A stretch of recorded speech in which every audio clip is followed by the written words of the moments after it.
এখন আমরা সুদের 16টা ভয়াবহ অবস্থা জানবো। কয়টা? 16টা। 1 নাম্বার, সুদ খাওয়া মানে আল্লাহ রসুলের সাথে যুদ্ধের প্রস্তুতি নেওয়া।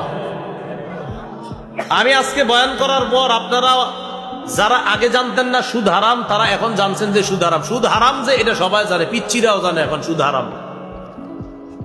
এই সুদ হারাম জানার পরেও যদি সুদি কারবার না ছাড়েন তো আল্লাহ আর আল্লাহ রসুলের সাথে যুদ্ধের প্রস্তুতি নেন। সূরা বাকারার 279 নম্বর আয়াতে আল্লাহ বলেন, ফাইল্লাম তাফআলু ফাযানু বিহারবিম মিনাল্লাহি ওয়া রাসূলিহি, যদি তোমরা সুদি লেনদেন থেকে ফিরে না আসো, বিরত না হও, যদি তোমরা সুদি কারবার থেকে বিরত না হও, ফাযানু বিহারবিম মিনাল্লাহি ওয়া রাসূলিহি, আল্লাহ আর তার নবীর বিরুদ্ধে যুদ্ধের ঘোষণা দিয়ে দাও, আল্লাহ আর তার রাসূলের সাথে যুদ্ধের প্রস্তুতি নিয়ে নাও। বলেন নাউজুবিল্লাহ। উমদাতুত তাফসীর নামে একটা কিতাব আছে, এই কিতাবের 1 নম্বর খণ্ড 330 নম্বর পৃষ্ঠা। আব্দুল্লাহ ইবনে আব্বাস রাদিয়াল্লাহু তাআলা আনহুমার বর্ণনা, তিনি বলেন, ইউকালু লিআকিলির রিবা ইয়াউমাল কিয়ামাতি খুসসিলাহাকা লিল হার, কিয়ামতের ময়দানে সুদখোরকে বলা হবে তুমি অস্ত্র নাও আমি আল্লাহর সাথে লড়াই করার জন্য। সুদখোরকে বলা হবে তুমি অস্ত্র নাও লড়াই করার জন্য। এ হলো 1 নাম্বার ভয়াবহতা। 2 নাম্বার, আল্লাহ না করেন যারা সুদ খায় আর সুদি লেনদেন অবস্থায় যদি মারা যায়, তারা কিয়ামতের ময়দানে কবর থেকে পাগল অবস্থায় উঠবে। এই আয়াতে আল্লাহ পাক রব্বুল আলামিন আমাদের সমাজে অপরাধ মনে না করা একটা গুরুতর অপরাধ নিয়ে আল্লাহ আলোচনা করেছেন, যেটা আমরা অনেকে বুঝি না এটা যে অপরাধ। আল্লাহ পাক রব্বুল আলামিন বলেন, ওয়ামা আতাইতুম মির রিবাল লিয়ারবুয়া ফি আমওয়ালিন নাসি ফালা ইয়ারবু ইনদাল্লাহ, তোমরা যেই সুদ প্রদান করো মানুষের অর্থ বাড়ার জন্য, মানুষের সম্পদ বাড়ার জন্য যে সুদি লেনদেন করো, ফালা ইয়ারবু ইনদাল্লাহ, এটা তোমাদের চোখে বাড়ে, আল্লাহর কাছে এটা বাড়ে না, বৃদ্ধি পায় না। ওয়ামা আতাইতুম মিন যাকাতিন তুরিদুনা ওয়াজহাল্লাহ, তোমরা যে যাকাত প্রদান করো আল্লাহরে খুশি করার জন্য, চোখে দেখতে মনে হয় যাকাত দিলে কমে। আল্লাহ বলেন, ফাউলাইকা হুমুল মুদঈফুন, এই মানুষগুলা দুনিয়াতে তাদের অর্থ সম্পদ বরকত দ্বারা দ্বিগুণ বৃদ্ধি করে এবং আখিরাতেও তারা দ্বিগুণ সওয়াব কামাই করে। মূল উদ্দেশ্য, সুদ দিলে আমাদের চোখে বাড়ে, আল্লাহ কয় বাড়ে না। যাকাত দিলে আমাদের চোখে মনে হয় টাকা কমছে, আল্লাহ কয় না, এটা আরো বৃদ্ধি পায়। এটাই হলো মানুষের রচিত কোন আইন আর আল্লাহ পাক রব্বুল আলামিনের একটা বিধান। এই বিধান এটা বিশ্বাস করতে হবে যে আল্লাহ বলছে। যাকাত দিলে সম্পদে বরকত হয়, এটা আল্লাহর কথা। সুদ দিলে আমাদের চোখে বাড়ে, আল্লাহ কয় বাড়ে না। আল্লাহর এই কথা বিশ্বাস করা, এটা ঈমানের পরিচয়।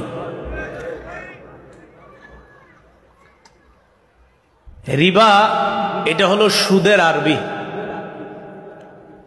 রিবার আবিধানিক অর্থ জিয়াদা, বৃদ্ধি পাওয়া। একটা কিতাব আছে নাম আহকামুল কোরআন ইবনুল আরবি, এই কিতাবে আসছে আর রিবা কুল্লু শাইইন লা ইকাবিলুহু ইওয়াজ, রিবা বলা হয় প্রত্যেক এমন জিনিসকে যা কোনো জিনিসের বিনিময়ে ছাড়াই কামাই করা হয়। কোনো বিনিময়ে ছাড়া আপনি কোনো জিনিস পাইলেন, কোনো জিনিসের মোকাবেলায় না, বরং যেই জিনিসের বিনিময়ে আপনি এটা পাবেন ওই পাওয়ার জন্য হুদাহুদি আপনি এটা পেয়ে গেছেন, এটা সুদ। 500 টাকা ধার দিছেন, পাইবেন 500, 600 পাইছেন, এই 600 হুদা পাইছেন, এটা সুদ। আল জামিউত সগীর একটা হাদিসের কিতাব, এই কিতাবের 6318 নম্বর হাদিসের বর্ণনা। আলী ইবনে আবি তালেব রাদিয়াল্লাহু তাআলা আনহু বলেন, কুল্লু করজিন জাররা মানফাআতান ফাহুয়া রিবা। প্রত্যেক ঋণের মোকাবেলায় অতিরিক্ত যে অর্থ গ্রহণ করা হবে এটাই সুদ। এটা কি? সুদ। মুসান্নাফ আব্দুর রাজ্জাক হাদিসের কিতাব 14362 নম্বর হাদিসে আছে, ঋণ গ্রহিতা ঋণ দাতাকে এই কথা বলা, আখির লি আজিদুক। ভাইজান, আপনি তো আমার কাছে টাকা পান, 7 দিন আরো বাড়ায়া দেন, আপনারা আরো কিছু টাকা পয়সা বাড়ায়া দিব, এটা সুদ।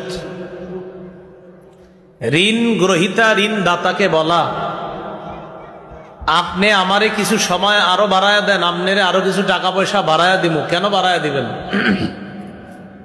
এই যে আপনি বাড়ায়া দিবেন যে অংশ, ঋণ পরিমাণ অর্থের চেয়ে যেটা বাড়ায়া দিবেন, এটা সুদ। মুসলিম শরীফের বর্ণনা 3953 নম্বর হাদিস। কানা রাসূলুল্লাহ সাল্লাল্লাহু আলাইহি ওয়াসাল্লাম ইয়ানহা আন বাইইজ যাহাবি বিজ-যাহাব ওয়াল ফিদ্দাতি বিল ফিদ্দাহ ওয়াত বুররি বিল বুররি ওয়াশ শাঈরি বিশ শাঈর ওয়াত তামরি বিত তামরি ওয়াল মিলহি বিল মিলহি ইল্লা সাওয়াআম বিসাওয়া আইনান বিআইনিন ফামান যাদা আও ইজদাদা ফাকাদ আরবা। রাসূলুল্লাহ সাল্লাল্লাহু আলাইহি সাল্লাম স্বর্ণের বিনিময়ে স্বর্ণ, রূপার বিনিময়ে রূপা, গমের বিনিময়ে গম, জবের বিনিময়ে জব, খেজুরের বিনিময়ে খেজুর, লবণের বিনিময়ে লবণ, সমান সমান লেনদেন করা, এটা অনুমোদন দিয়েছেন। কিন্তু যদি কেউ বেশি করে তাহলে রাসূল বলেন এটা সুদ। তাহলে দেখেন তো, আমার ডান হাতে স্বর্ণ, বাম হাতে স্বর্ণ, এই স্বর্ণে স্বর্ণে লেনদেন করব, সমান সমান জায়েজ। স্বর্ণে স্বর্ণে লেনদেন যদি বেশি হয় সুদ। আমার ডান হাতে রূপা, বাম হাতে রূপা, লেনদেন করব সমান সমান জায়েজ। যদি বেশি হয় সুদ। এই ডান হাতে গম, বাম হাতে গম, সমান সমান লেনদেন জায়েজ। যদি বেশি হয় সুদ। বোঝা গেল এক জাতীয় জিনিস, এটা যদি আপনি লেনদেন সমান সমান করেন জায়েজ আছে। যদি বেশি হয় তাহলে কি হবে? সুদ হবে। সহিহ বুখারীর 2175 নম্বর হাদিস। এই হাদিসের মধ্যে রাসূলুল্লাহ সাল্লাল্লাহু আলাইহি সাল্লাম বলেন, লা তাবিউজ যাহাবা বিজ-যাহাব ওয়াল ফিদ্দাতা বিল ফিদ্দাতি ইল্লা সাওয়াআম বিসাওয়া। তোমরা স্বর্ণ দ্বারা স্বর্ণ লেনদেন করবা না, রূপা দিয়ে রূপা লেনদেন করবা না, তবে সমান সমান হলে করবা।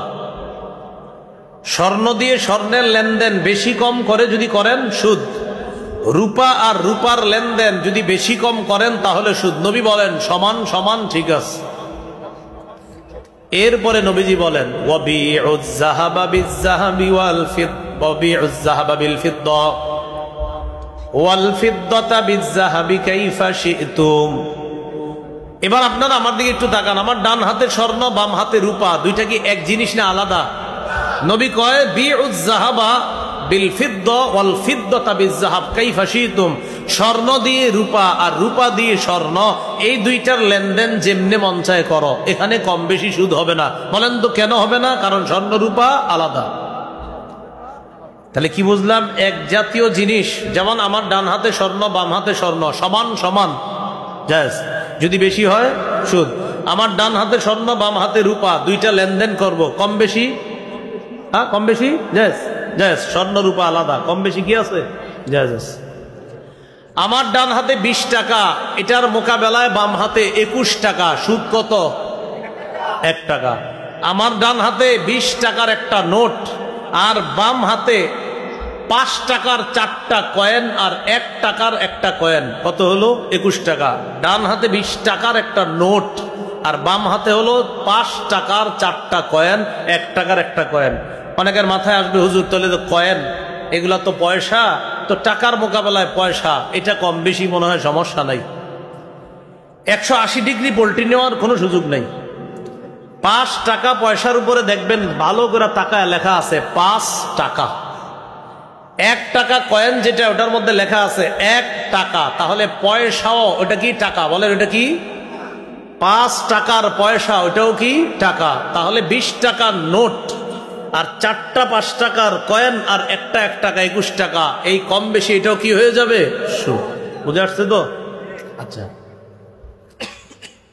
সুদ কম হোক আর বেশি হোক হারাম। এলাকার একজনে 1000 টাকা সুদ নেয়, আরেকজনে 1 কোটি। 1000 টাকা ওয়ালা আমি তো বেশি খাই না, কম খাই। আরেকজনে যিনি 1 কোটি খায়, আপনি বলবেন আপনারা দুজনেই মহামান্য সুদখোর। ঠিক কোন ব্যবসার সাইনবোর্ডের মধ্যে যদি লেখা রাখে এখানে আল্লাহ ব্যবসাকে হালাল করেছেন, সুদকে হারাম করেছেন, এবং বিভিন্ন প্রতিষ্ঠানে দরজা দিয়ে ঢুকার সময় দেখবেন লেখা ব্যবসা হালাল, সুদ হারাম, কিন্তু সেখান থেকেও আপনাকে সুদ দিচ্ছে, বাকি পরিমাণ কম। পরিমাণ কম হোক বেশি হোক, যারাই সুদ দিবে সব সুদখোর। সুদ সুদ। তাহলে কম বেশি আপনারা বুঝায়, কম অমুকের চেয়ে তুলনামূলক অমুকে কম, কম মানে সুদ সুদ, কম বেশি কি? আল্লাহ পাক রব্বুল আলামিন সূরা বাকারার 278 নম্বর আয়াত, এই আয়াতে বলেন, ইয়া আইয়ুহাল্লাযীনা আমানুত্তাকুল্লাহা ওয়া দারু মা বাকিয়া মিনার রিবা ইন কুনতুম মুমিনিন। হে ঈমানদারগণ, তোমরা আল্লাহকে ভয় করো, যদি তোমরা মুমিন হও সুদের কারবার ছেড়ে দাও। আল্লাহ আমাদেরকে কি বইলা ডাক দিছে? ঈমানদার। বলেন কি বইলা? ঈমানদার বলে ডাক দিয়ে বলতেছে আল্লাহকে ভয় করো। এরপর বললেন যদি মুমিন হও সুদের কারবার ছাড়ো। আচ্ছা, আমগরে ডাক দিছি কি বইলা? তো ঈমানদার বইলা ডাক দিয়ে বলতেছে যদি মুমিন হও সুদের কারবার ছাড়ো। এর মানে বিষয়টা এমন, এলাকায় অনেক সময় আপনারা অনেক পরিচিত মানুষেরও ডাক দিয়ে বলেন, ভাই আপনি আব্দুর রহমান ভাই না? আব্দুর রহমান ভাই, আব্দুর রহমান বইলা ডাক দিয়েই বলছেন আপনি আব্দুর রহমান না? তো তিনি কয় হ্যাঁ আমি তো আব্দুর রহমান। তো চলেন আপনার সাথে কথা আছে। তাহলে আব্দুর রহমান ভাইরে ডাকও দিয়েছেন আব্দুর রহমান বইলা, আবার বলছেন আপনি আব্দুর রহমান, উনিও বলছে হ্যাঁ, এটা বইলা নিয়ে গেলেন। তাহলে সত্যিকার আব্দুর রহমান রে আব্দুর রহমান বলে ডাইকা নিয়ে গেছেন। আল্লাহ আমগরে ডাক দিছে, হে ঈমানদারগণ, তোমরা আসলে মুমিন যদি হও তো সুদের কারবার ছাড়ো। ডাক দিছে ঈমানদার বইলা, তো আল্লাহ তো ডাকি দিছি ঈমানদার, আমরা ঈমানদার। এরপরে কয় যদি মুমিন হও সুদের কারবার ছেড়ে দাও। মুমিন হলে কিসের কারবার ছাড়ো? সুদের কারবার ছাড়ো। এই আয়াতটা নাজিল হয়েছে 2টা গোত্রের ব্যাপারে। একটা গোত্রের নাম সাকিফ আর একটা গোত্রের নাম মখজুমি। সাকিফ গোত্র আর মখজুমি গোত্র দোনো গোত্রের কাছে ইসলামের দাওয়াত আসার পর দোনো গোত্র কালিমা পড়ে মুসলমান হয়ে গেছে। ইসলাম গ্রহণ করার আগে সাকিফ গোত্র আর মখজুমি গোত্রের মধ্যে সুদি কারবার ছিল, সুদি লেনদেন ছিল। ইসলাম গ্রহণ করার পর তলাবাত সাকিফ, সাকিফ গোত্র মখজুমি গোত্রের কাছে অতীতের বকেয়া সুদটা চাইল। বলেন তো সুদি লেনদেন কি মুসলমান হওয়ার পরে হয়েছে না আগে? আগে। মখজুমি গোত্র কয় না, আমরা সুদি যে লেনদেন এটা ফেরত দিব না। আত্তাব ইবনে আসিদ নামে একজন নবীর কাছে চিঠি লেখছে, ইয়া রাসূলুল্লাহ, এখানে 2 গোত্র মুসলমান হয়েছে। ইসলাম গ্রহণ করার আগে তাদের মাঝে সুদি লেনদেন ছিল। ইসলাম গ্রহণ করার আগে তাদের মাঝে সুদি লেনদেন ছিল। এই সুদি লেনদেন থাকার কারণে এক দল আরেক দলের কাছে মুসলমান হওয়ার পর এখন সুদের অর্থ ফেরত চায়, কি করব? রাসূলুল্লাহ সাল্লাল্লাহু আলাইহি সাল্লামকে চিঠি যখন পড়ে শোনানো হলো, আল্লাহ পাক রব্বুল আলামিন পবিত্র কোরআনে আয়াত নাজিল করে দিলেন, সূরা বাকারার 278 279 নম্বর আয়াত। নবী আপনি জানায়া দেন, হে ঈমানদারগণ, তোমরা আল্লাহকে ভয় করো, যদি তোমরা মুমিন হও সুদের কারবার ছেড়ে দাও। এই আয়াত শোনানোর পর দুই গোত্র বলল, নাতুবু ইলাল্লাহ, আমরা আল্লাহর কাছে তওবা করছি, সুদি কারবার কখনো আর কোনোদিনও আমরা করব না। ওই মুহূর্তে তারা সুদের কারবার থেকে ফিরে আসছে। আমরা জন্মসূত্রে মুসলমান, আল্লাহর কাছে আমরা ওয়াদাবদ্ধ, আমরা যারা ইমানদার আমরা সুদি কারবার করব না। আল্লাহ আমাদেরকে হেফাজত করেন। গ্রামগঞ্জে আবার এরকম সুদ আছে, আপনাদের এলাকায় আছে কিনা জানি না। 500 টাকার বিনিময়ে সুদ দিবে 100, ও আবার এই 500 ঋণ আইনা আরেকজনের কাছে লাগায় 200, ও আবার লাগায় 200, আবার হ্যাঁ এটা এইভাবে আর কি, এটা বাড়ায় আস্তে আস্তে, এইভাবে আপনার একটা পদ্ধতিতে বাড়তে থাকে। সুদ কম বেশি হারাম, আবার বাড়ানো এইভাবে এটাও হারাম। সুদ যদি বাড়িয়ে কেউ খায়, বাড়াইতে থাকে হারাম। যেটা আপনাদেরকে দেওয়া হয় কি, আপনাদেরকে একটা লোন দেওয়া হয়, এই লোন পরিশোধ করতে হবে উইথ ইন্টারেস্ট, সুদ সহ এই পরিমাণ একটা সময় এটা আপনি পরিশোধ করতে হবে। লোন নাম দেয়, এটা আর কি একটা আধুনিক নাম দেয়, যেন এটা কইতে একটা লজ্জা করে। তো সুদ যে লজ্জাকর বিষয় এটা সবাই জানে, এই জন্য সুদ শব্দটা মুখ দিয়ে কইতে চায় না, এটার নাম দিছে ইন্টারেস্ট। কি নাম দিছে?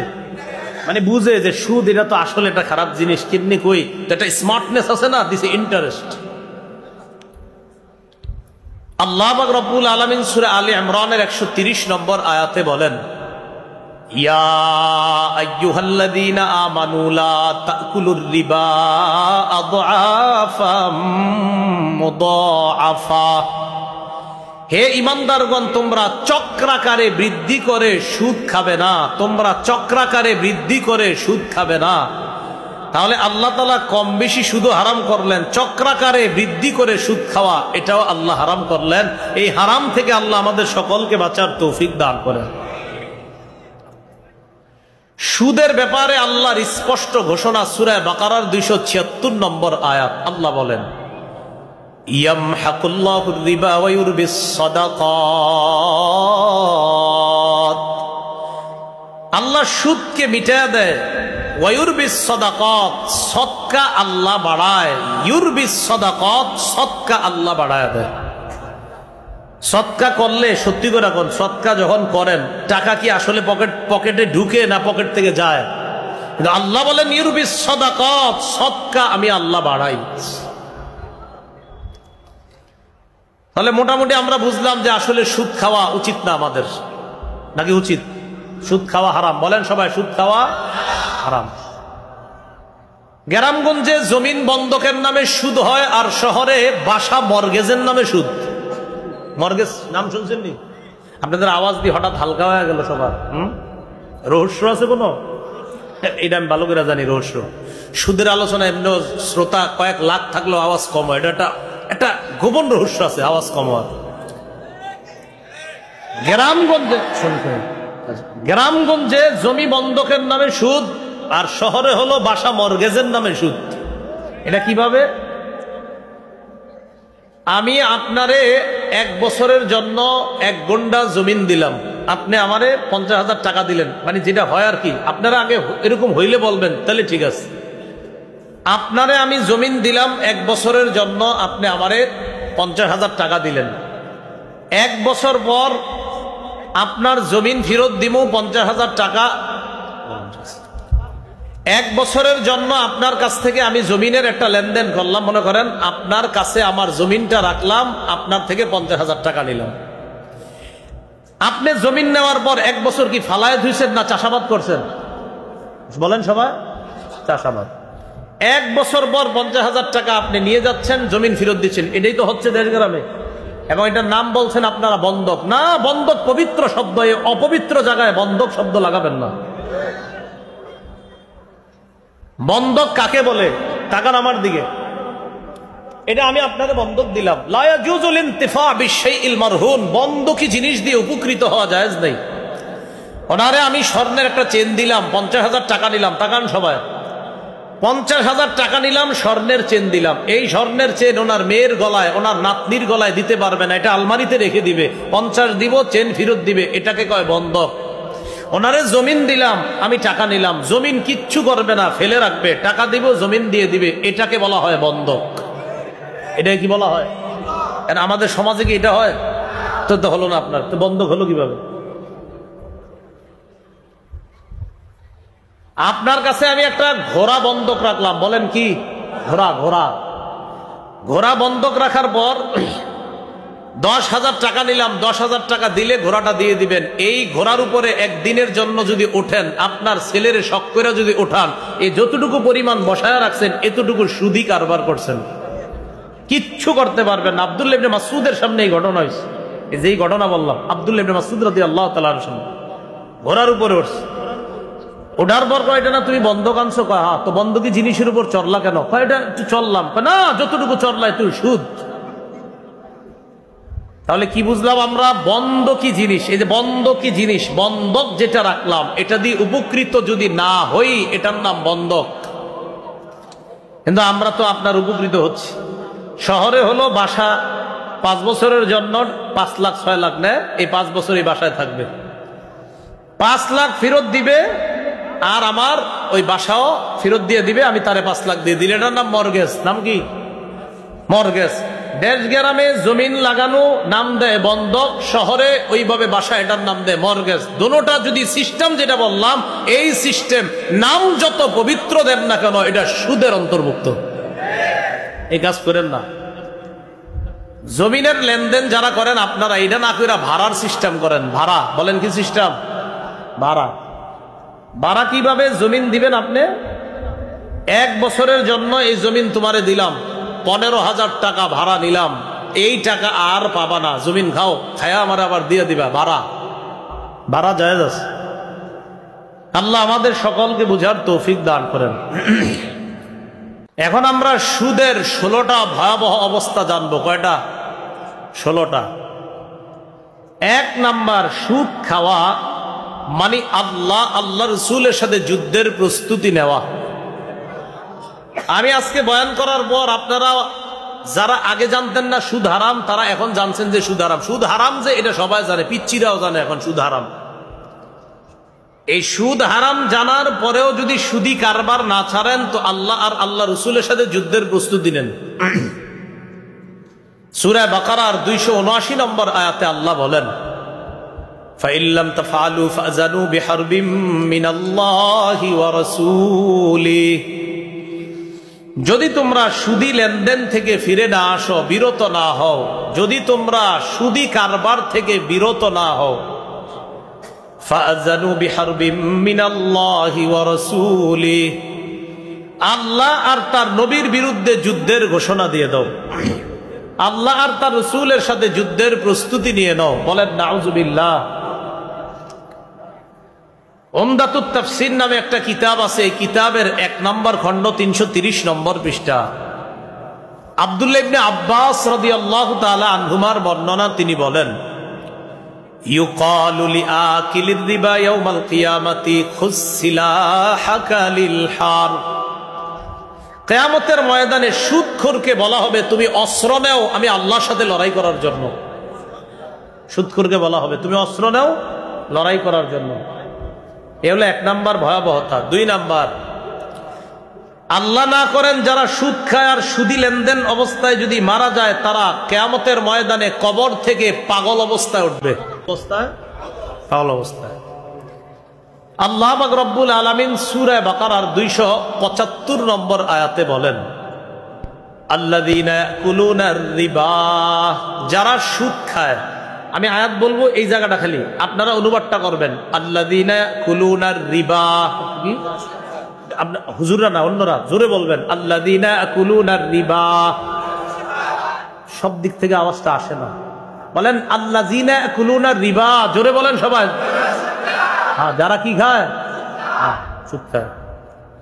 লা ইয়াকুমুনা ইল্লা কামা ইয়াকুমুল্লাযী ইয়াতাখাব্বাতুহুশ শাইতানু মিনাল মাস। তারা এমন অবস্থায় উঠবে যেন শয়তান তাদেরকে স্পর্শ করে পাগল বানায় দিছে। যালিকা বিআন্নাহুম ক্বালু ইন্নামাল বাইউ মিসলুর রিবা। এটা এই কারণে তারা বলে ব্যবসা সুদের মতো। ব্যবসা কিসের মতো? আল্লাহ বলেন ওয়া আহাল্লাল্লাহুল বাই'a ওয়া হাররামার রিবা। আল্লাহ ব্যবসাকে হালাল করেছেন, সুদ হারাম করেছেন। তাহলে আপনারা বলেন তো ব্যবসার সুদ কি এক না সম্পূর্ণ আলাদা? ব্যবসায়ী লেনদেনের লভ্যাংশ হালাল, সুদী লেনদেনের লভ্যাংশ হারাম। তাহলে ব্যবসা সুদের মতো এই কথা যারা বলে তাদেরকে বলবেন ব্যবসায়ীরা কষ্ট কইরা লাভবান হয়, আপনি ঘরে ঘুমায়া ঘুমায়া লাভবান হন, এই জন্য আপনারটা হারাম, ব্যবসায়ীদেরটা হালাল। তো ব্যবসার সুদ কি একরকম হইল? এই কারণে এরা পাগল অবস্থায় উঠবে। 3 নম্বর, এই 3 নম্বরটা দেখার সময় আমার দিকে তাকান। এই যে দেখেন আমার গলায় ধরছি না, আমি তো বেশি জোরে ধরি নাই। সুদখোর কিয়ামতের ময়দানে যখন উঠবে মনে হবে তার গলাটাকে চাপ দিয়া ধরছে, তার শ্বাস রোধ করে হত্যা করা হচ্ছে, এমন অবস্থায় সুদখোর উঠবে।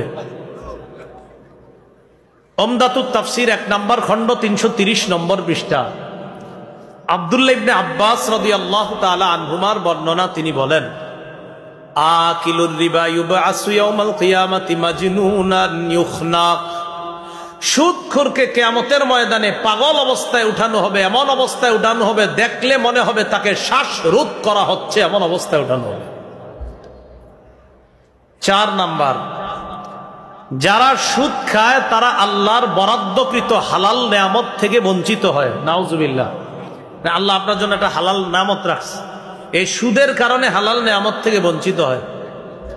সূরা নিসার 160, 161 2 আয়াতে আল্লাহ বলেন 4টা অপরাধের কারণে হালাল বৈধ নেয়ামত থেকে ইহুদিদেরকে আল্লাহ বঞ্চিত করেছেন। কয়টা অপরাধের কারণে? আল্লাহ বলেন ফাবিজুলমিম মিনাল্লাযীনা হাদু হাররামনা আলাইহিম তাইয়্যিবাতিন উহিল্লাত লাহুম। ইহুদিদের জুলুমের কারণে তাদের জন্য যে পবিত্র জিনিসগুলা হালাল ছিল আমি আল্লাহ এগুলা হারাম করে দিলাম। ছিল হালাল করে দিলাম হারাম। 1 নাম্বার অপরাধ, জুলুম করত তারা। 2 নাম্বার ওয়া বিসাদ্দিহিম আন সাবিলিল্লাহি কাসীরা। এরা মানুষকে আল্লাহর রাস্তা থেকে বাধা দেওয়ার কারণে আমি তাদের জন্য বরাদ্দকৃত হালালটাকে হারাম করলাম। 3 নাম্বার ওয়া আখযিহিমুর রিবা ওয়া কদ্দুহু আনহু। তাদেরকে সুদ খাওয়া থেকে নিষেধ করা হয়েছে, এরপরেও তারা সুদ ধরত, গ্রহণ করত। এই জন্য তাদের বরাদ্দকৃত যে হালাল পবিত্র হালাল জিনিসগুলা ছিল আমি এগুলা তাদের জন্য হারাম করে দিলাম। 4 নাম্বার ওয়া আকলিহিম আমওয়ালান নাসি বিল বাতিল। মানুষের সম্পদ অন্যায়ভাবে ভক্ষণ করার কারণে আমি তাদের জন্য যে পবিত্র জিনিসগুলা হালাল ছিল এগুলা হারাম করে দিলাম। মানুষের সম্পদ অন্যায়ভাবে ভক্ষণ। এলাকায় অনেকে দেখবেন জমিনের আইল ছিল এত বড়, হঠাৎ এটা হইতে হইতে হইতে হইতে হইতে আইলটা একটু হয়ে যায়, ওই 2 সাইড দিয়া কাটে, কাটতে কাটতে নিজের জমিন বাড়ায়। রাসূলুল্লাহ সাল্লাল্লাহু আলাইহি সাল্লাম বলেন মানিত্তাতা শিবরান, কেউ যদি 1 বিঘত পরিমাণ সম্পদ 1 বিঘত পরিমাণ সম্পদ অন্যায়ভাবে আত্মসাৎ করে। কয় বিঘত? 1 বিঘত। কোন বর্ণনা আসছে কিদা শিবরিন, 1 বিঘত পরিমাণ সম্পদ। তাওয়াক্কাহুল্লাহু ইয়াহা মিন 7 আরদিনা। কিয়ামতের ময়দানে 7 স্তর 7 তবক জমিন আল্লাহ তার গলায় ঝুলাইয়া দিবে। নাও জমিন এত চাইছো না, নাও এখন জমিন নিয়ে ঘুরো। 1 বিঘত মাত্র। তাহলে 4 অপরাধে আল্লাহ ইহুদিদের জন্য পবিত্র হালাল জিনিসটা হারাম করলেন। 1 জুলুমের কারণে, 2 আল্লাহর রাস্তায় বাধা দেওয়ার কারণে, 3 সুদ গ্রহণ করার কারণে, 4 নাম্বার মানুষের সম্পদ অন্যায়ভাবে ভক্ষণ করার কারণে। জুলুম, আল্লাহর রাস্তা থেকে বাধা দেওয়া, সুদ গ্রহণ করা, কারো সম্পদ আত্মসাৎ করা থেকে আল্লাহ আমাদের এই সমাজ আমাদেরকে হেফাজত করেন।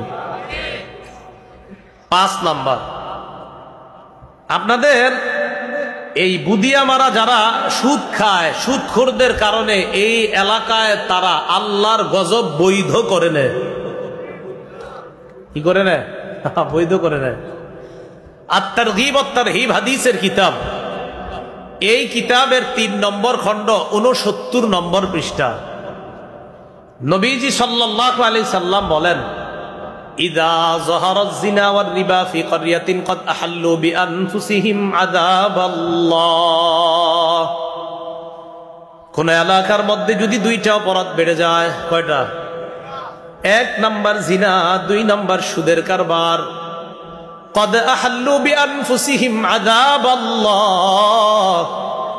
এই জিনাকারী দল আর সুদখোরেরা আল্লাহর গজব ওই এলাকার জন্য বৈধ করে নেয়।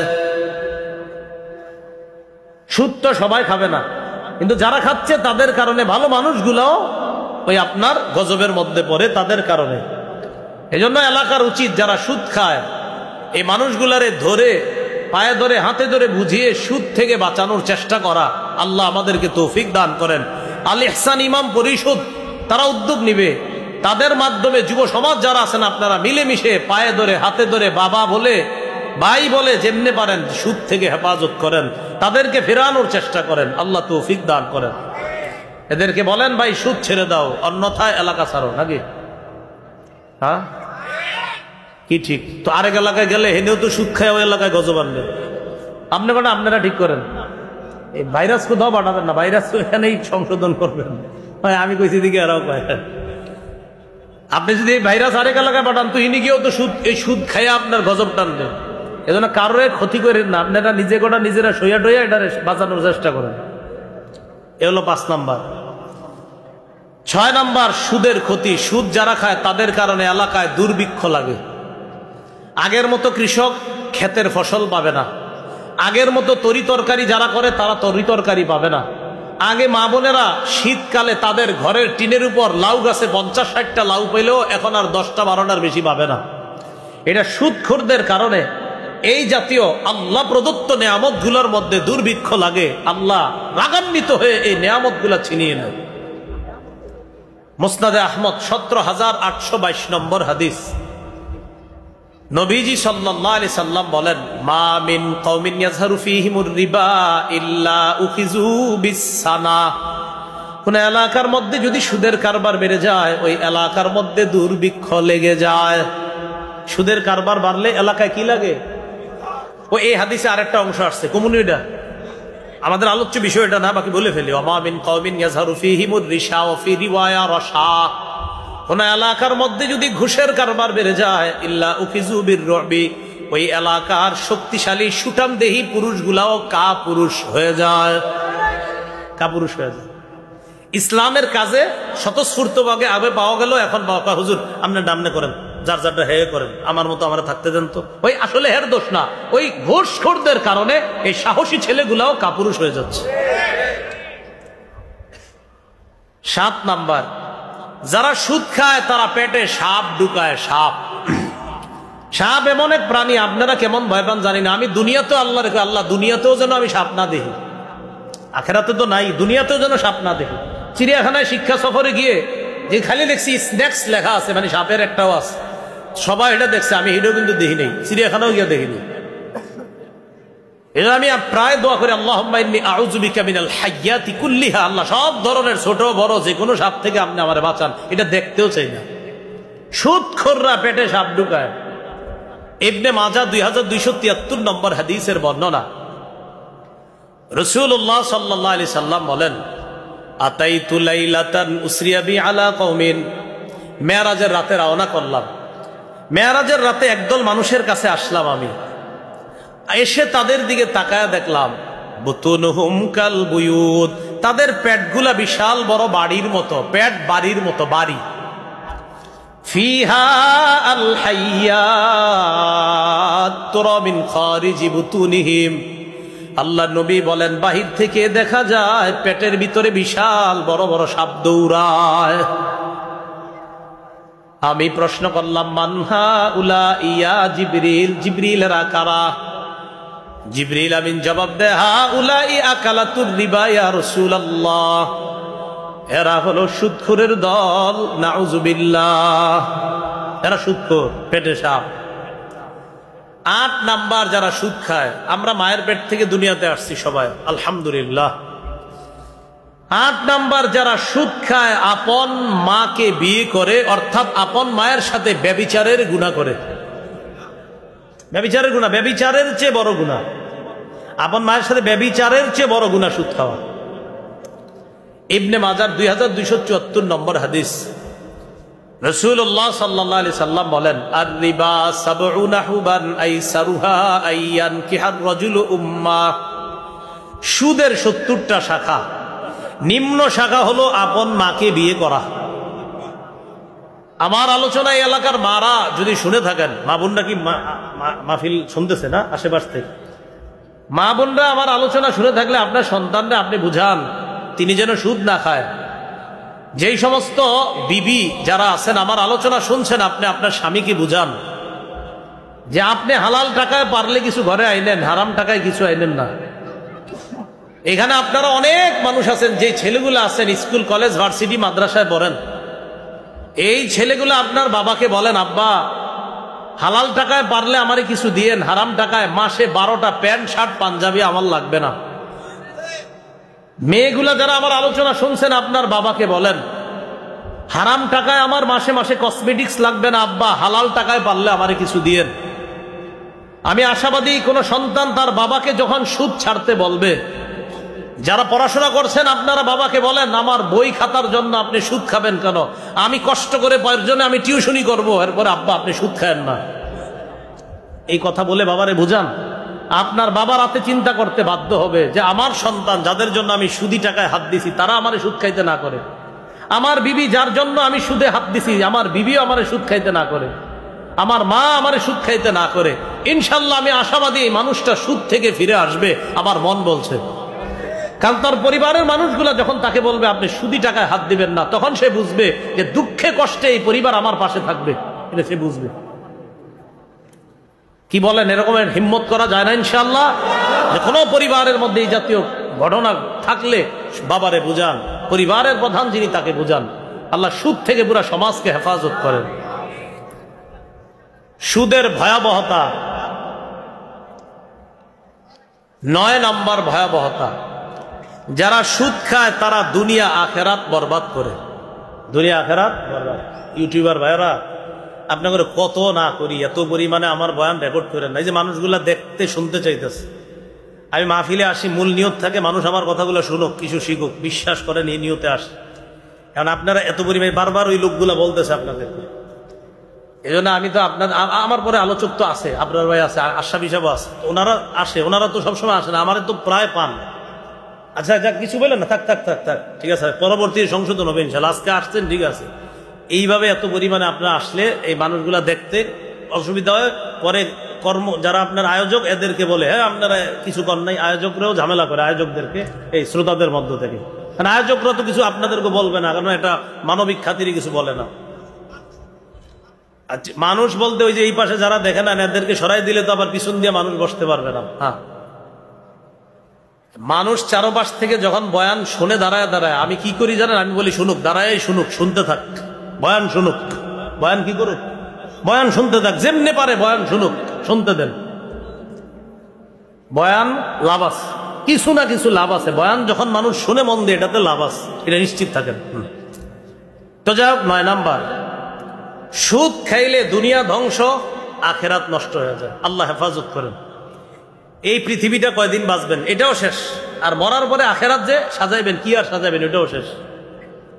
সহিহ বুখারীর 2766 নম্বর হাদিসের বর্ণনা, রাসূলুল্লাহ সাল্লাল্লাহু আলাইহি সাল্লাম বলেন, ইজতানিবুস সাবআল মুবিকাত, তোমরা 7টি ধ্বংসাত্মক অপরাধ থেকে বাঁচো। শিখেন, কয়টা ধ্বংসাত্মক অপরাধ?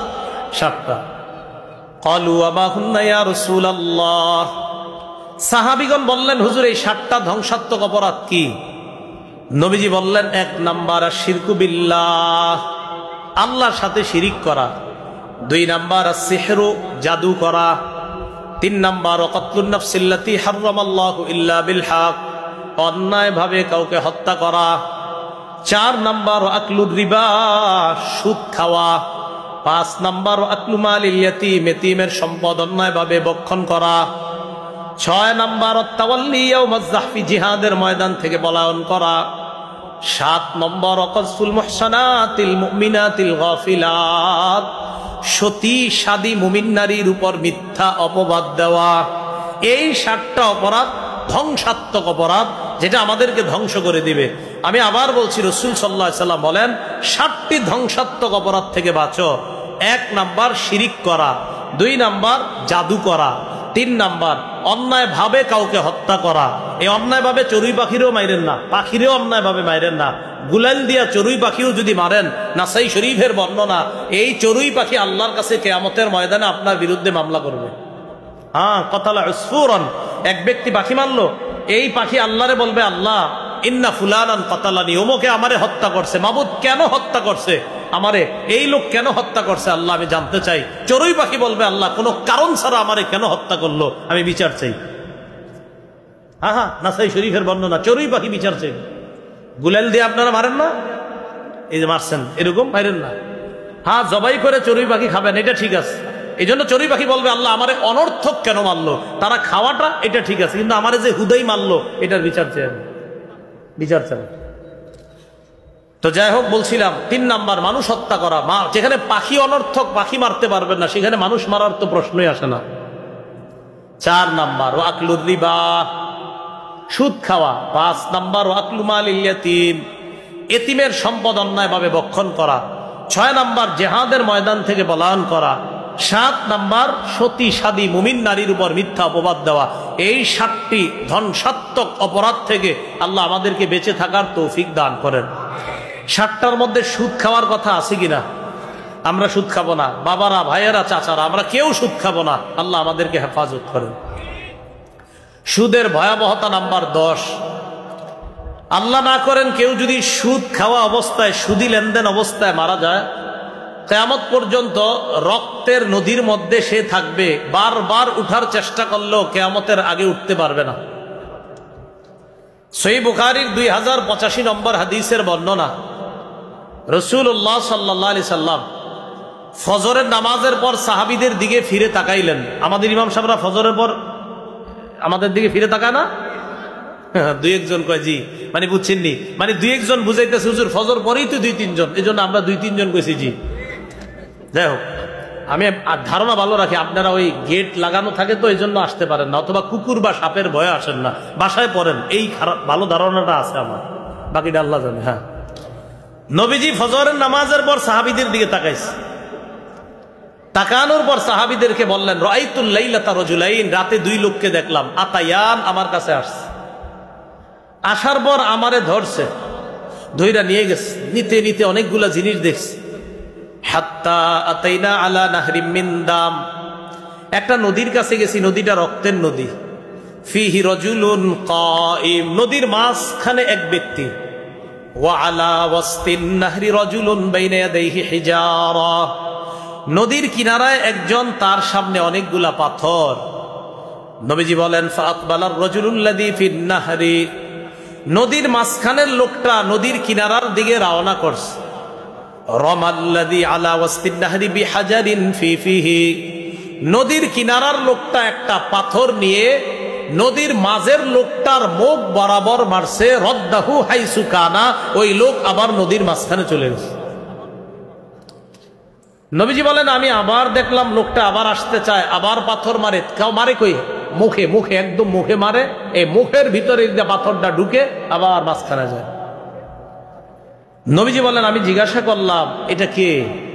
জিবরিল আমিন বললেন, আল্লাযী রাআইতাহু ফিন নাহরি আকিলুর রিবা, হুজুর যারে আপনি রক্তের নদীতে দেখলেন এটা হলো সুদখোর।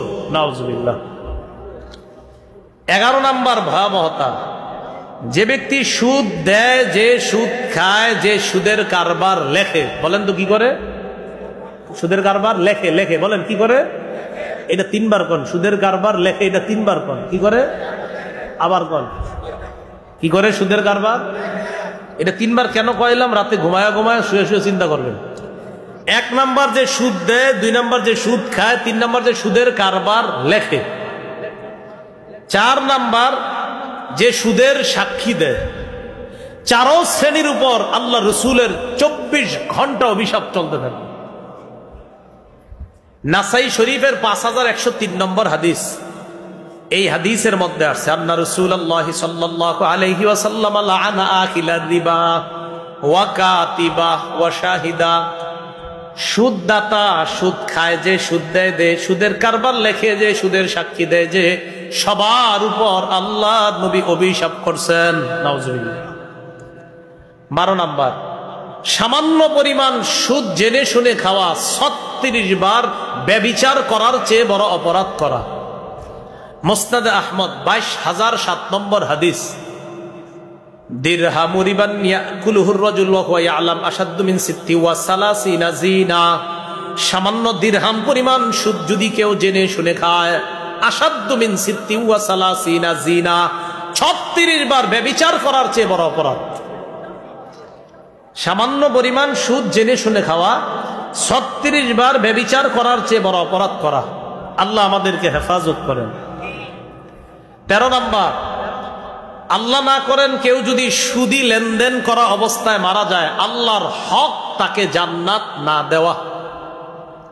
আল্লাহর হক তাকে জান্নাত না দেওয়া।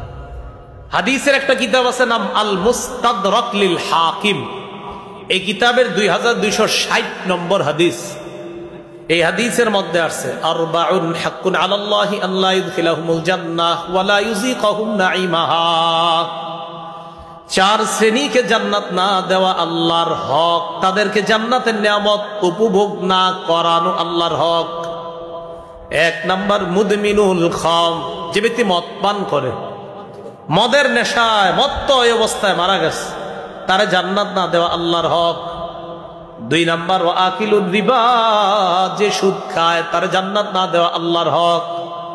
3 নাম্বার, ওয়া আকিলু মালিল ইয়াতীম, ইয়তীমের সম্পদ যে ভক্ষণ করে, তাকে জান্নাত না দেওয়া আল্লাহর হক।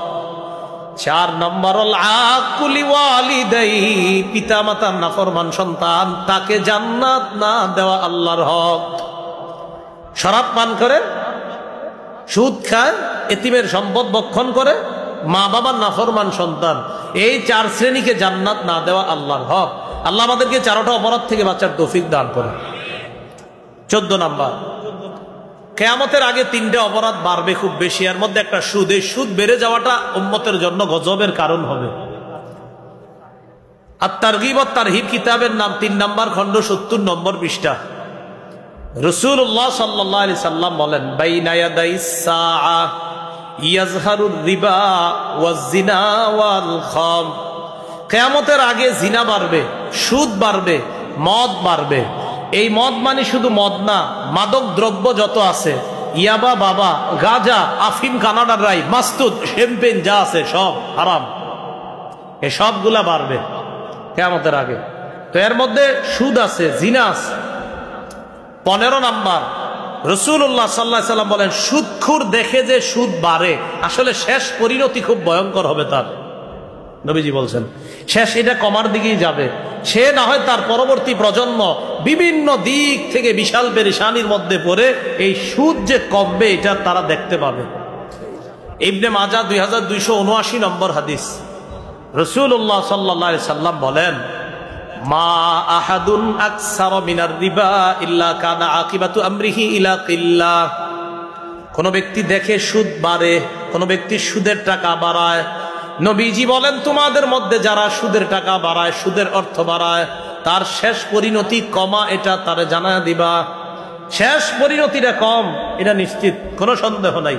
এই জন্য এই সুদখোর দুনিয়াতে নিজে তো বিপদে পড়ে, পরবর্তী প্রজন্মকেও বিপদে ফেলায়া যায়। আল্লাহ আমাদেরকে সুদ থেকে বাঁচার তৌফিক দান করেন। 16 নাম্বার, রাসূলুল্লাহ সাল্লাল্লাহু আলাইহি সাল্লাম বলেন, কিয়ামতের আগে মানুষ সবাই সুদ খাবে। হ্যাঁ, এমন একটা জামানা আসবে সবাই কি খাবে? সুদ খাবে। এটা আবার কেমন কথা? আবু দাউদ শরীফের 3331 কত হয়? 3331 কত হয়? এটা মনে রেখেন, এটা আরেকজন জানাইবেন। 3331 সংখ্যাটা কিরকম? 3331 3331 এই ঠিক না? এই হাদিসের মধ্যে রাসূলুল্লাহ সাল্লাল্লাহু আলাইহি সাল্লাম বলেন, লা ইয়াতিয়ান্না আলান নাসি জামান লা ইয়াবকা আহাদুন ইল্লা আকালার রিবা। মানুষের উপর এমন একটা সময় আসবে যখন এমন কেউ বাকি থাকবে না যে সুদ খাবে না, সবাই সুদ খাবে। এবার নবী বলেন ওয়া ইল্লাম ইয়াকুলহু, যদিও ডাইরেক্ট না সুদ খায়, যদিও ডাইরেক্ট সুদ না খায়, আসওয়াবাহু মিন বুখারিহি, সুদের হাওয়া তার গায়ে লাগবে। প্রথম বললেন সবাই সুদ খাবে, নবী কয় সবাই যদিও না খায় সুদের হাওয়া তার গায়ে লাগবে। এটা কেমনি জানেন না? এক ঘরে আপন ভাই আছে 5 জন, 3 ভাই সুদ খায়, 2 ভাই খায় না। কথার কথা, 3 ভাই খায়, 2 ভাই খায় না। ওই 3 ভাই একবার সুদের আপেল ভাইয়ের কাটটা খাওয়া সামনাসামনি দিছে, না খায়া তো উপায় নাই, ভাইজান খান নেন। 3 সুদখোর, সুদ না খোর 2 বাইরে দিছে। তো এরা এই যে খায়া লাইছে, এরা কিন্তু জানে না এটা যে সুদের টাকায়, কিন্তু ওই ব্যক্তি সুদের টাকায় আপেলটা খাওয়াইছে, কিন্তু হে জানে না। না যাই না, তার জন্য গুনাহ হবে না। ওই 2 ভাই যে খাইছে এদের জন্য গুনাহ হবে না, কারণ এরা তো জানে না এটা সুদের টাকা, কিন্তু সুদের হাওয়া কিন্তু ভিতরে ঢুকে গেছে। এই সুদের হাওয়া। 5 টাকার চা খাওয়াই দিলাম আপনাদের, এই 5 টাকা সুদের ছিল। তা আপনি যদিও সুদ খান না, আপনি এটা হাদিয়া মনে করে খেয়েছেন, মনে করছেন না কোনো সমস্যা হবে না, আমারে দিছে, কিন্তু আপনার পেটে 5 টাকা ওটা সুদের টাকা ছিল। এই আপনার ভিতরে হাওয়া ঢুকে গেছে। এজন্য দেখবেন ইবাদত যখন করবেন মজা পাবেন না। 3 ওয়াক্ত মজা পাইছেন, মাগরিবে মজা পান না। ঘটনা কি, ইমাম সাহেবের কাছে গেছেন, হুজুর নামাজে মজা পাচ্ছি না। ইমাম সাহেব কয় আসরের পরে কিছু খাইছেননি? কয় খাইছিলাম তো, গিরিলার নান একজন খাওয়াইছে। তো হুজুরে কয় কোনো সমস্যা মনে ঢুকছে। কয় এটা আবার কি কইলেন? ইবাদতের সাথে সমস্যার কি সম্পর্ক? হুজুর তখন দলিল দেয়া দেয়, আল্লাহ কোরআনে বলছে কুলু মিনাত তাইয়্যিবাত ওয়া আমালু সলিহা, হালাল খাও এরপর নেক আমল করো। নেক আমলের পূর্ব শর্ত হালাল খাওয়া। এজন্য আপনি হয়তো আনতেন না, না জানি কেউ আপনার ভিতরে হারাম ঢুকাইয়া দিছে, তাই নেক আমলটা কইরাও আপনি মজা পাচ্ছেন না। কি পাচ্ছেন না? মজা পাচ্ছেন না। কয়টা ভয়াবহতা জানলাম? 16টা। পারবেন নি কেউ কইতে? আবার শোনেন মন দিয়ে, একদম এক কান খাড়া করে শোনেন। 1 নম্বর, সুদ খাওয়া। আল্লাহ রসুলের বিরুদ্ধে যুদ্ধের ঘোষণা দেওয়া, প্রস্তুতি নেওয়া। সূরা বাকারা 278 279 নম্বর আয়াত, পুরা বিস্তারিত আমরা আলোচনা শুনেছিলাম। 2 নম্বর, সুদ খাওয়া, কিয়ামতের ময়দানে পাগল অবস্থায় ওঠা। সূরা বাকারা 275 নম্বর আয়াত। 3 নম্বর, সুদ খাওয়া, কিয়ামতের ময়দানে শ্বাসরোধ করা অবস্থায় ওঠা। উমদাতুত তাফসীর 1 নম্বর খণ্ড 330 নম্বর পৃষ্ঠা। 4 নম্বর, সুদ খাওয়া, হালাল নিয়ামত থেকে বঞ্চিত হওয়া। সূরা নিসা 160 161 নম্বর আয়াত। 5 নম্বর, সুদ খাওয়া, এলাকায় গজব টেনে আনা। আত-তারগীব ওয়াত-তারহীব 3 নম্বর খণ্ড 69 নম্বর পৃষ্ঠা। 6 নম্বর, সুদ খাওয়া, দুর্ভিক্ষ লেগে যাওয়া। মুসনাদে আহমদ 17822 নম্বর হাদিস। 7 নম্বর, সুদ খাওয়া, পেটে সাপ ঢুকানো। ইবনে মাজাহ 2273 নম্বর হাদিস। 8 নম্বর, সুদ খাওয়া, আল্লাহ না করেন ছি ছি আপন মায়ের সাথে ব্যভিচার করা। ইবনে মাজাহ 2274 নম্বর হাদিস। 9 নম্বর, সুদ খাওয়া, দুনিয়া নষ্ট করা, আখেরাত বরবাদ করা। সহিহ বুখারী 2766 নম্বর হাদিস। 9 নম্বর, সুদ খাওয়া। 10 নম্বর, সুদ খাওয়া। 9 নম্বর, সুদ খাওয়া, দুনিয়া নষ্ট করা, আখেরাত নষ্ট করা। সহিহ বুখারী 2766 নম্বর হাদিস। 10 নম্বর, সুদ খাওয়া, কিয়ামত পর্যন্ত রক্তের নদীতে সাঁতার কাটা। সহিহ বুখারী 2085 নম্বর হাদিস। 11 নম্বর, সুদ খাওয়া, সুদ দেওয়া, সুদের সাক্ষী দেওয়া, সুদের লেনদেন করা, লেখালেখি করা। 4 শ্রেণীর উপর আল্লাহ রসুলের অভিশাপ। নাসাই শরীফ 5103 নম্বর হাদিস। 12 নম্বর, জেনে শুনে সামান্য সুদ খাওয়া। 36 বার জিনার চেয়ে বড় অপরাধ করা। মুসনাদে আহমদ 22007 নম্বর হাদিস। 13 নম্বর, সুদ খাওয়া, ওই অবস্থায় মারা গেলে জান্নাত না দেওয়া আল্লাহর হক। মুস্তাদরাকে হাকিম 2260 নম্বর হাদিস। 14 নম্বর, সুদ বেড়ে যাওয়াটা উম্মতের জন্য গজব হবে। আত-তারগীব ওয়াত-তারহীব 3 নম্বর খণ্ড 70 নম্বর পৃষ্ঠা। 15 নম্বর, সুদ দেখা যায় বাড়ে, নবী কয় শেষ পরিণতি কমে। ইবনে মাজাহ 2279 নম্বর হাদিস। 16 নম্বর, একটা জামানায় মানুষ সবাই সুদ খাবে, না খাইলেও সুদের হাওয়া সবার গায়ে লাগবে। আবু দাউদ শরীফ 3331 নম্বর হাদিস। আল্লাহ পাক রব্বুল আলামিন আমাদের সকলকে সুদের ভয়াবহতা জেনে সমাজকে, ব্যক্তিকে, পরিবারকে সুদমুক্ত গঠন করার তৌফিক দান করেন। আচ্ছা, ওলামায়ে কেরাম মঞ্চে যারা, আপনারা না, সামনে যারা আছেন, কিছু শিখছেন? সামনে যারা কিছু শিখছেন 2 হাত তুলে দেখান। হাত নামায়েন না, হাত নামায়েন না, তাকবীরটা পরে দেন, আগে কইয়া লই। আর দিন একটু পরে দিন, হুজুর আইছি তো। সবাই হাত এইভাবে এইভাবে টান টান করে, এইভাবে। হ্যাঁ, তাহলে আপনারা দাঁড়ায় আছেন যারা, কিছু শিখছেন? আপনারা শিখছেন কিছু? আপনারাও শিখছেন? তাহলে হাত উঠানো থাকবে। এই হাত উঠানো অবস্থায় আপনাদেরকে একটা আমল দিব, আমলটা করবেন ইনশাল্লাহ? কেন? যে হুজুর আপনার থেকে কিছু শিখছি আমরা, এই খাতির একটা আমল দিব। হ্যাঁ, আমলটা হলো আমি উঠার উপরে কেউ উঠবেন না। আপনারা ওয়াদা করছেন কিন্তু? না না, হাত উঠে রাখেন, ওয়াদা করছেন।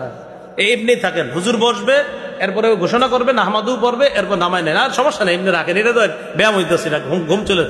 ওলামা একরাম সাক্ষী আছে। ঠিক আছে।